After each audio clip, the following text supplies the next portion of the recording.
bar director was opening a women's only wellness club in the Middle East. I'd love you to curate a library. I never would have thought sending a box of books could essentially have launched like a new arm of my career. Have a 6 months emergency fund. I had absolutely nothing. Hello and welcome back to the Scrollstop podcast. My name is Tom and I'm the director here at Scrollstop, and today we'll be taking a step away from our usual creative fields to explore the world of writing. Today I'll be chatting to Lucy from the Lit Edit. She's a writer, library curator and bibliotherapist based in the Eastern Suburbs of Sydney. Stay tuned to hear all about her journey as a freelance journalist, what a bibliotherapist actually does, and what it's like to curate a library for one of the Middle East's largest wellness retreats.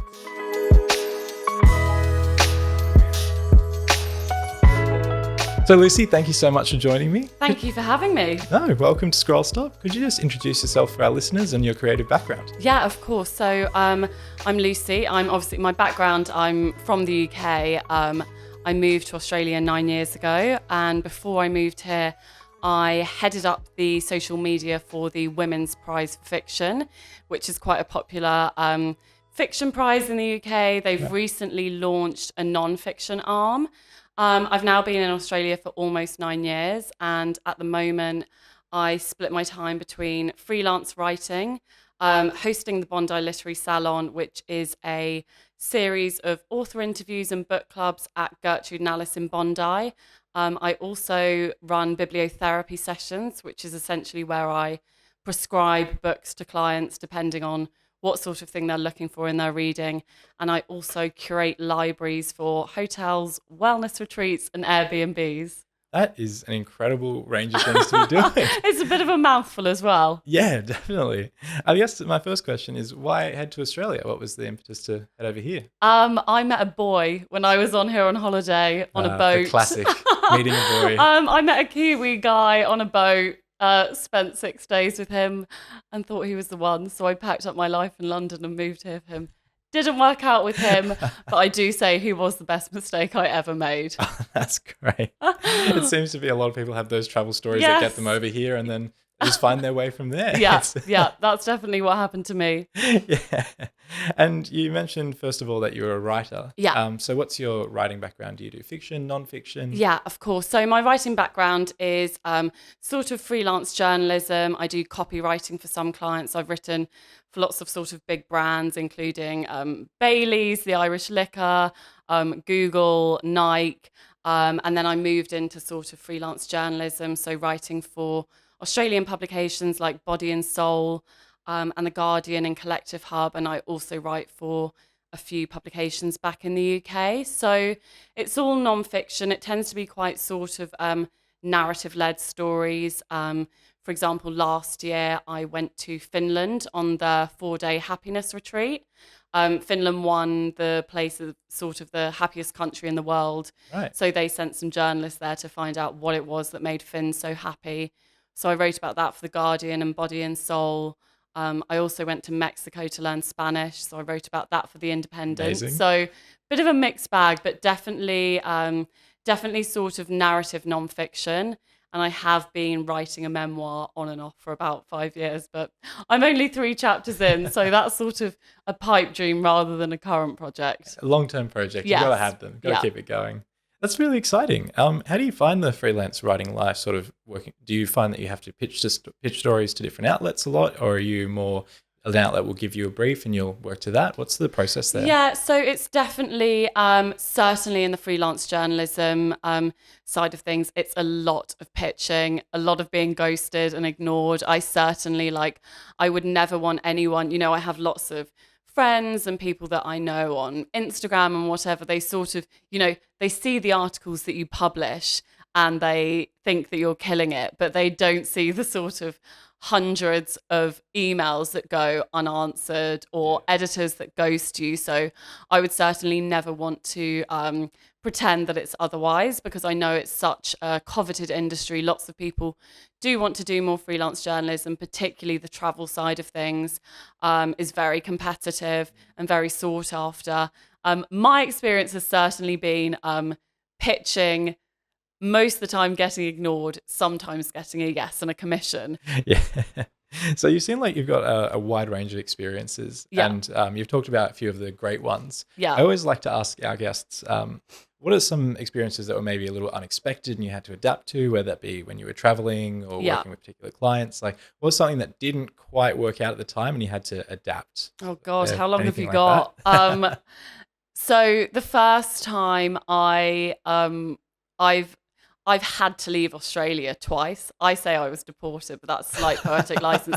I've twice been given notice where I've had to leave Australia due to visa issues, and the first one was 18 months after I moved here. I was working for a creative agency, and my boss was a psychopath, and I basically had to quit my job because I was on the verge of having a nervous breakdown. And subsequently, I went and lived in Bali for 3 months. That was my first real foray into being a freelancer. When I worked for the Women's Prize for Fiction, I was a freelancer, but I was a full-time freelancer. Okay. When I moved here, you have certain sort of criteria that you need to satisfy on a working holiday visa, so you do have to be full-time. So when I moved to Bali, lots of people sort of say, if you want to go freelance, have a 6 months emergency fund, have 3 clients in your armor. I had absolutely nothing. I flew there. I had about $100 left. My boyfriend came with me for the first couple of weeks and then came back to Australia. And I just had absolutely no idea what I was doing. I didn't know where to pick up clients. I'd obviously left my previous job on not the best terms. I was still on very good terms with the job that I'd been doing for the Women's Prize for Fiction in London, but they had found someone to replace me when I had fled for a boy I didn't know. So I was sort of taking anything that came my way.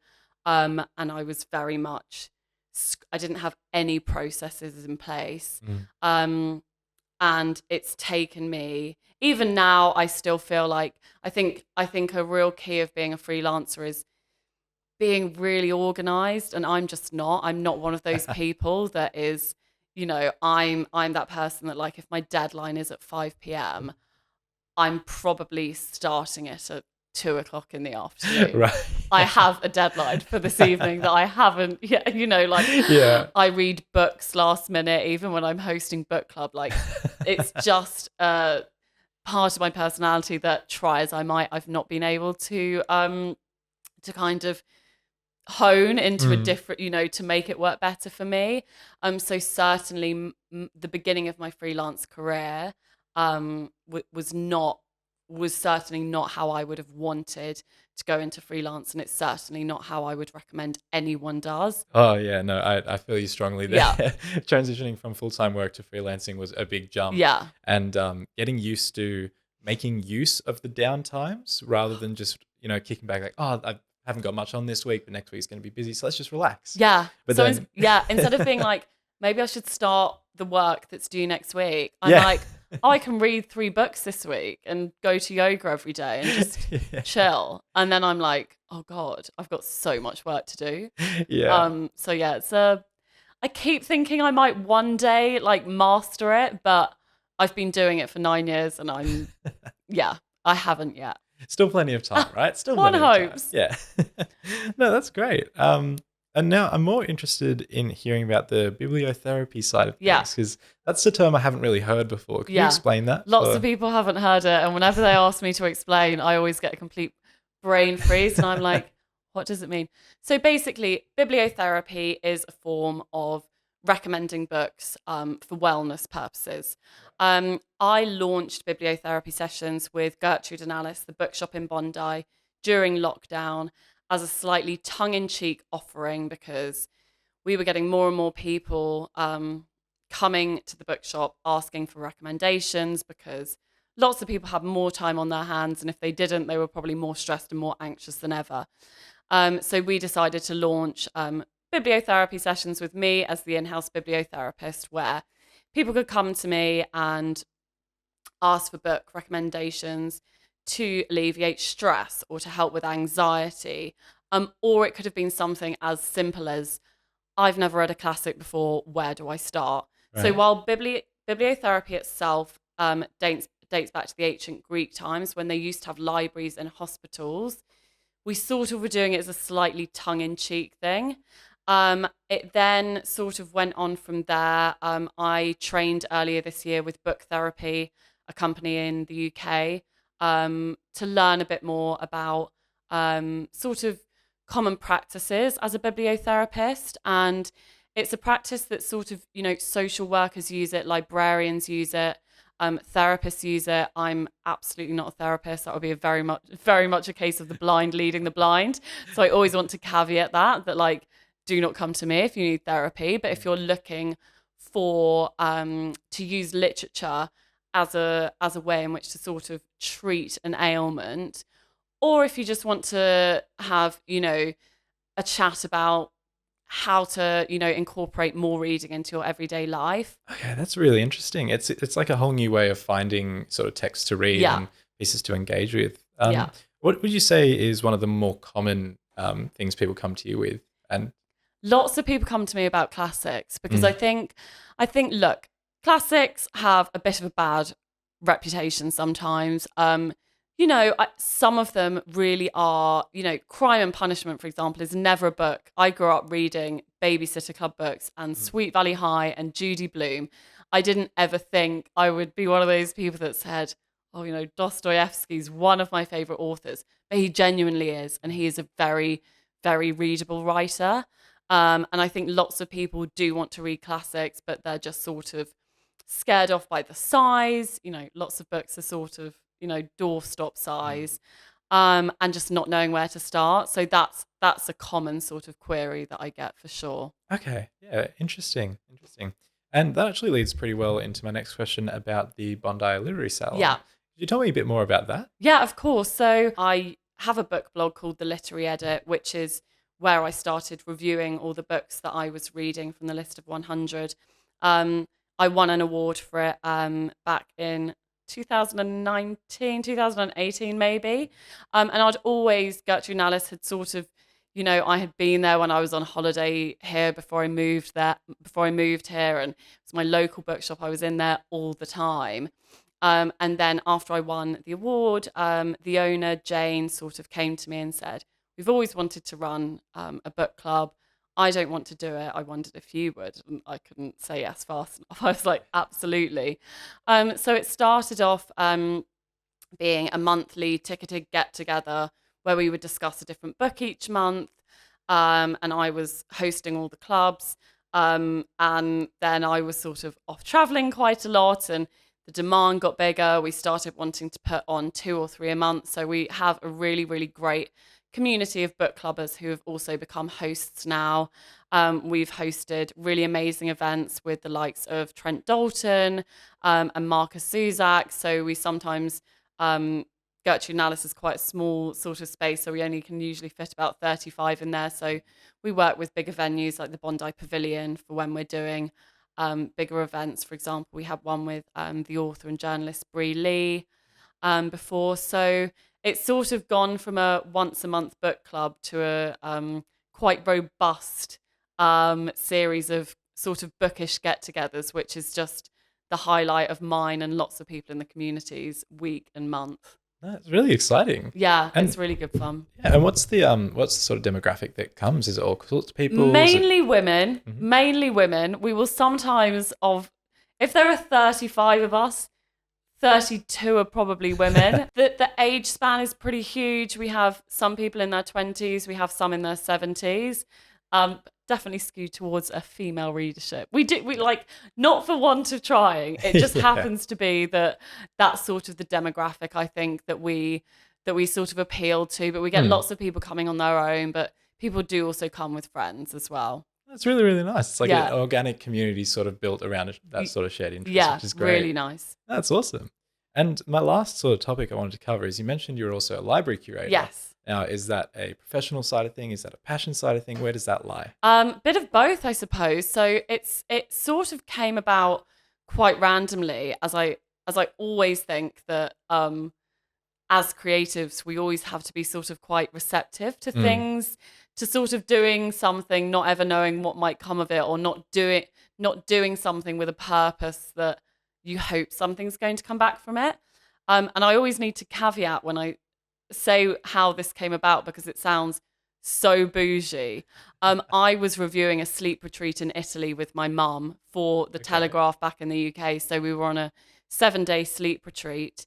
And I was there as a journalist, so it was a sort of for mill or media spot. As a thank you after we left, I sent them a box of books because they had a library, but because it was in North Italy, that most of their books were sort of Italian and German. So I just sent them sort of 25 books with my blog branding and said, thank you so much. Didn't think anything of it. And then a year later, the spa director was overseeing the opening of a women's only wellness club in the Middle East. And she sort of got in contact and said, I'd love you to curate a library. And I was like, oh, okay, what do you want? And she said, maybe a list of like 50 books. And I was like, okay, sure. Like, do you want me to just send you an email with it like in the next hour? And she was like, no, like a paid project. And I was like, but how can I charge you for sending you a list? So thankfully, I spoke to my friend David, who's a friend of mine from London, who's now over in Sydney.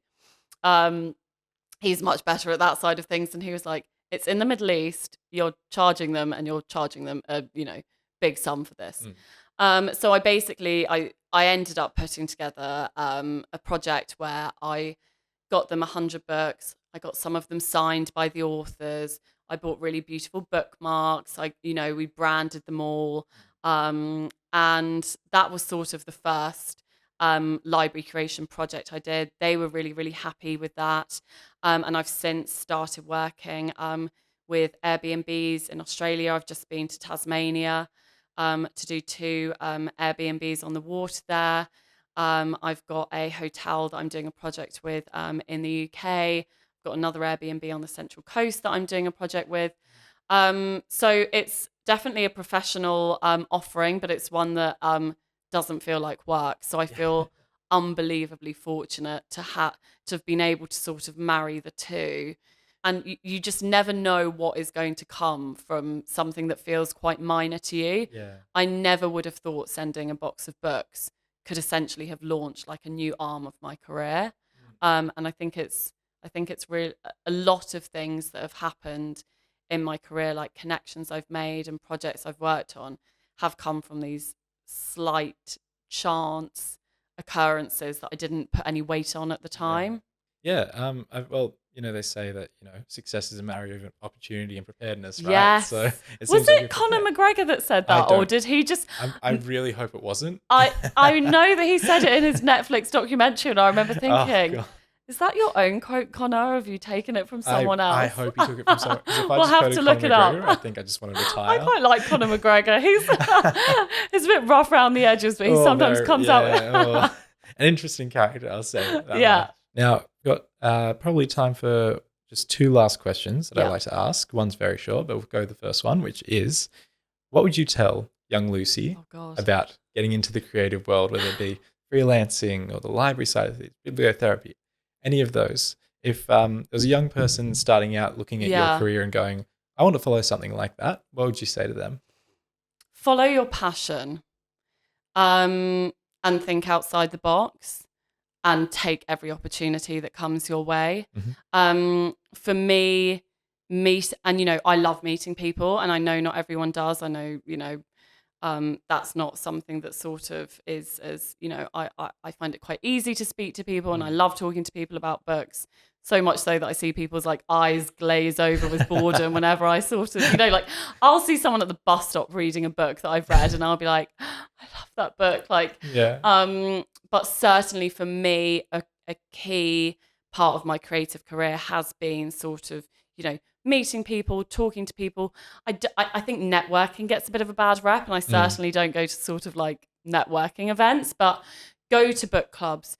If you're into film, go to sort of film events, go to screenings, like find your tribe.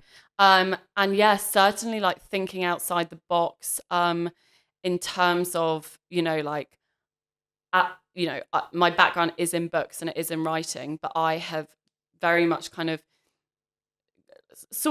like created my own path Not for want of trying. Like a lot of it was for the fact that I had visa restrictions and, you know, people didn't want to hire me because I didn't have a permanent visa here.